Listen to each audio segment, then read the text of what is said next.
Il était une fois, Saint-Hilaire de Riez. Très tôt ce matin, la plage est encore vide.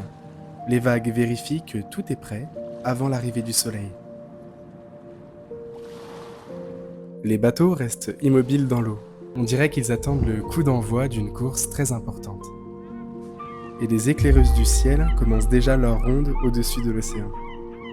Vue d'en haut, la plage ressemble encore à un endroit calme. Puis les escaliers apparaissent comme un passage secret vers l'océan. À cet endroit-là, les vagues rampent sur le sable. L'océan essaye discrètement d'agrandir son territoire.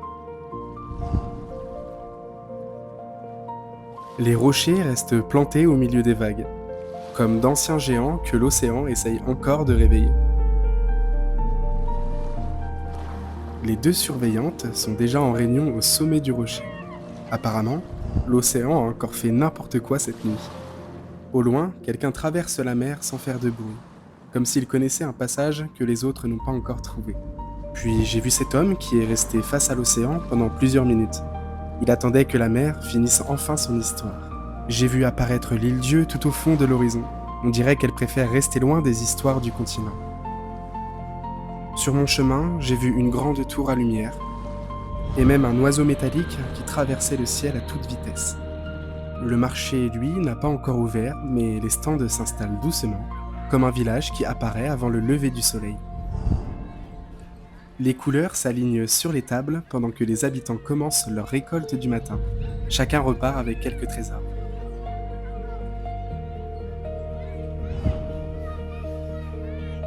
Les habitants y circulent doucement, comme dans une grande fourmilière colorée.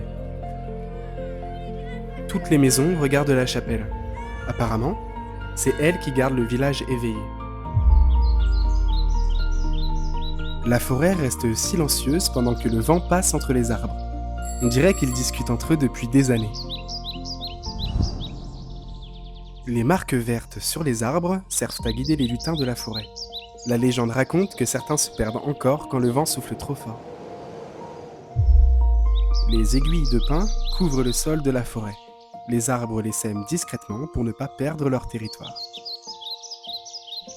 Les vélos apparaissent puis disparaissent entre les arbres. On dirait que la forêt les échange discrètement d'un chemin à l'autre. Les panneaux indiquent la route des marais salants. Ici, les océans fatigués viennent disparaître un instant.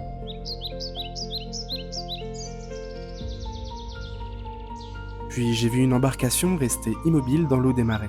Elle se cachait ici entre deux voyages. Un papillon passe de fleur en fleur au milieu du marais. Il vérifie discrètement que toutes les couleurs sont encore là. Les cabanes au toit de chaume restent immobiles. On raconte qu'elles poussent lentement avec les roseaux depuis des centaines d'années. J'ai aussi vu des jeunes explorateurs apprenant à conquérir le vent. La plage redevient calme doucement pendant que le ciel s'éteint au-dessus de l'océan. Les vagues, elles, continuent leur travail à travers l'horizon.